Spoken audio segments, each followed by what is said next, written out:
여러분의 목소리를 세상에 전해드리는 라디오 신문고 시간입니다. 코로나19 유행이 길어지면서 소위 직장갑질 사례가 늘고 있다고 하는데요.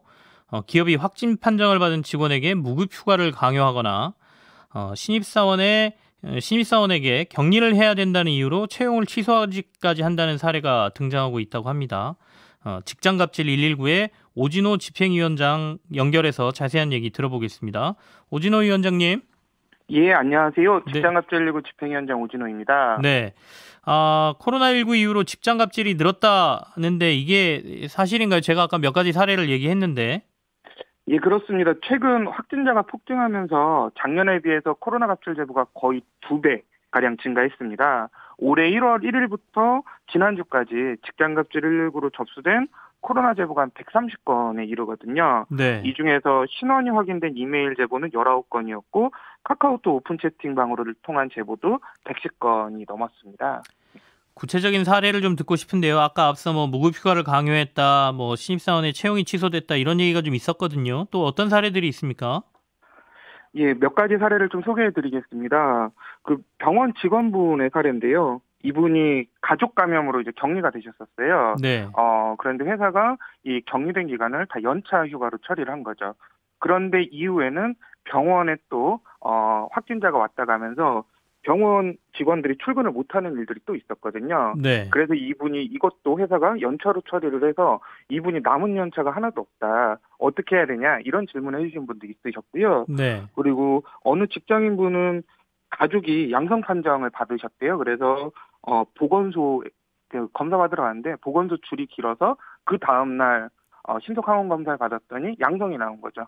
그러면은 PCR 검사를 하지 않습니까? 그쵸? 그렇게 해서 그 다음날 PCR 검사를 했는데 이번에는 음성이 나온 겁니다. 그래서 이분이 이렇게 출근을 했어요. 이분한테는 되게 다이나믹한 3일이었을 텐데 회사가 이걸 다 무급휴가 처리하겠다라고 해서 어떻게 해야 되는지 여쭤보시는 분도 있었고요. 어느 어린이집 같은 경우는 원아가, 그러니까 아이가 확진이 돼서 그 보육교사들 전원이 쉬게 될 수밖에 없었는데 원장님께서 이걸 다 무급휴가 처리하겠다 이렇게 하는 등의 이런 식으로 좀 연차휴가를 강요하거나 무급휴가로 강요하는 제보 사례들이 굉장히 많이 들어왔고요. 앞서 말씀해주신 것처럼 입사를 앞두고 코로나 양성 판정을 받으면서 본인도 격리가 됐는데 네. 회사가 다른 직원을 그새 채용해버린 거죠. 이런 사례라던가 어느 회사에서는 밀접 접촉자로 분류되고 몸에 열이 나는데도 회사에서 재택은 안 된다. 해열제 먹으면서 참아라. 라고 하는 이런 황당한 사례들까지 많은 제보 사례들이 직장갑질119로 들어오고 있습니다. 근데 지금 정부가 확진자 유급 휴가 비용을 지원하고 있는 걸로 제가 알고 있는데 그런데도 유급 휴가를 못 받는 분들이 많다는 거죠? 예, 그렇습니다. 왜냐하면 가장 큰 문제는 정부 지원 제도가 권고, 즉 강제력이 없다라는 점이 있거든요. 지금 말씀하신 제도가 이제 입원 격리자 유급 휴가 비용 지원 사업인데요. 이 사업은 입원 격리 통지를 받은 직원에게 사업주가 유급 휴가를 제공하면 이 사업주에게 하루 최대 45,000원씩 5일치까지 지원해주는 제도예요. 그런데 요즘 최저시급으로 계산해봐도 하루 일당이 한 73,000원 정도는 되거든요. 무슨 말이냐면 사업주가 유급휴가를 부여하려고 치면 네. 사업주가 차액분을 본인이 부담해야 되는 거죠. 74,000원과 45,000원 사이의 차액분을.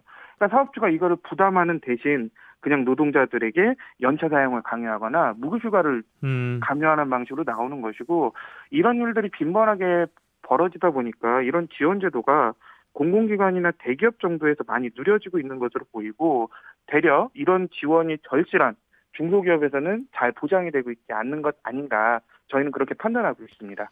이게 정부가 권고 수준으로 하고 있는 데다가 차액분까지 회사에서 지급해야 되기 때문에 큰 기업들 말고 중소기업들 같은 경우는 사실상 거의 이 권고를 받아들이지 않고 있다 이렇게 봐야 되는 거네요. 그죠?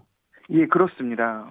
그러면 현재로서는 기업이 확진된 직원에게 무급휴가 연차 사용을 강요하더라도 처벌하거나 제지할 수 있는 방안은 없는 거네요? 사실 연차 사용을 강요하는 것은 위법이긴 한데요.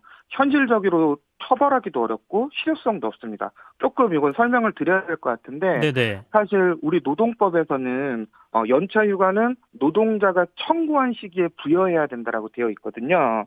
그러니까 사업 운영에 어떤 막대한 지장이 있지 않는 한은 노동자가 쓰고 싶을 때 쓸 수 있게 하는 것이 연차휴가 제도의 어떤 취지인데요.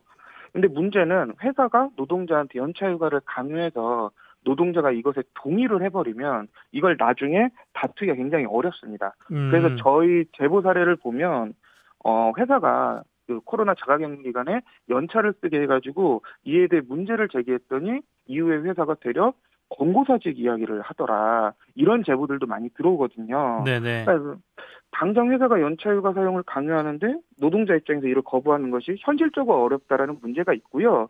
그리고 노동자가 용기를 내서 거부해봤자 회사가 연차휴가 말고 그럼 무급휴가로 하자.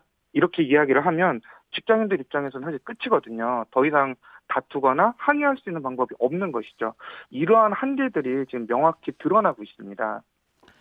그러면 이제 이런 의문이 좀 들죠. 정부는 왜 이 백신 접종 휴가나 확진자 유급 휴가를 법으로 규정하지 않고 권고 수준에 머무르고 있을까? 이거는 어떻게 생각하고 계십니까? 저도 되게 답답한 부분인데요. 좀 인식의 전환이 필요한 것 같아요. 무슨 말씀이냐면 연차 휴가는 아플 때 쓰라는 휴가가 아니거든요. 우리 사회에서는 그러니까 아프면 쉴 수 있는 권리 이것이 아직 제대로 법적으로 보장되고 있지 않은 것이죠. 이런 것들이 이제 다 드러난 것이고 사실 정부도 이런 상황에서 이 상황을 이제 방관한 채 권고만 내리고 있는 것이라고 보여지거든요. 사실 외국 같은 경우 특히나 OECD 국가들 같은 경우는 대부분의 국가 38개 중에서 36개 국가가 상병수당 제도 같은 것을 도입을 해서 아프면 쉴 수 있게 하고 있거든요. 이게 도입이 안 돼 있는 나라가 한국이랑 미국 정도였는데 네. 미국은 2020년 3월에 코로나 확진되고 나서 또 내부에서 법을 만들어서 코로나19로 인한 상병수당을 또 신청할 수 있게 했단 말이죠. 아직 우리나라에서만 제도적으로 법적으로 아프면 쉴 수 있도록 하는 휴가를 보장하고 있지 않고 이러한 것들이 문제가 해결되지 않는 한 정부가 낼 수 있는 건 권고 수준 정도밖에 없는 것이고 그렇게 하다 보면 지금과 같은 편법 그리고 직장인들이 겪는 피해 이런 것들이 확대될 수밖에 없지 않나 이렇게 보고 있습니다. 청취자분들도 이런 내용들 많이 보내주시네요. 그 미니로 보내주신 의견 마트 근무하는데 직원들 확진돼도 4일 후에 출근하라고 하네요. 무급휴가 주면서 이런 의견도 있고요. 3573님 저희 회사도 개인 연차 사용을 강제하고 있어요. 이런 사례가 꽤 많은 것 같습니다. 위원장님 그러면 추가로 무슨 대책들이 좀 필요하다고 보십니까? 저는 이제 사실 지금 이 코로나19 시기에 제일 중요한 건 이제 정부의 역할이라고 보여지거든요. 정부가 특히나 이제 일터의 약자들을 보호하기 위한 대책들을 내놔야 되는데 우선적으로는 현재 백신 휴가라든가 격리 휴가 등에 대해서 정부가 최대한 부담할 수 있는 것들을 부담할 수 있도록 하는 조치들을 취해야 될 것이라 보여지거든요. 네네. 미국의 경우는 법까지 만들어서 했는데 한국이 못할 이유가 없죠. 그래서 이런 것들에 대한 긴급 지원 대책들이 빠르게 마련되어서 이런 것들이 좀 강제되어야 될 것이고 그리고 무엇보다는 아까 계속 말씀드렸던 상병수당 같은 제도들을 빠르게 도입하는 것이 필요해 보여요. 현재 우리 정부는 2025년까지 상병수당을 단계적으로 도입하겠다 이렇게 이야기를 하는데 네. 확진자가 1,100만이라는 거죠.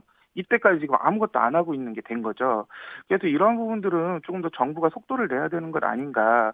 그렇게 해서 직장인들이 안심하고 회사에 나갈 수 있고 코로나19라고 하는 국가적 재난 시기에 스스로를 좀 보호받을 수 있게 이렇게 해야 되는 것 아닌가. 이런 생각을 가지고 있습니다. 알겠습니다. 오늘 말씀 여기까지 듣겠습니다. 오진호 직장갑질 119 집행위원장과 함께했습니다. 감사합니다. 예, 고맙습니다. 평일 저녁 6시 5분에 여러분을 찾아갑니다. MBC 라디오 표창원의 뉴스 하이킥.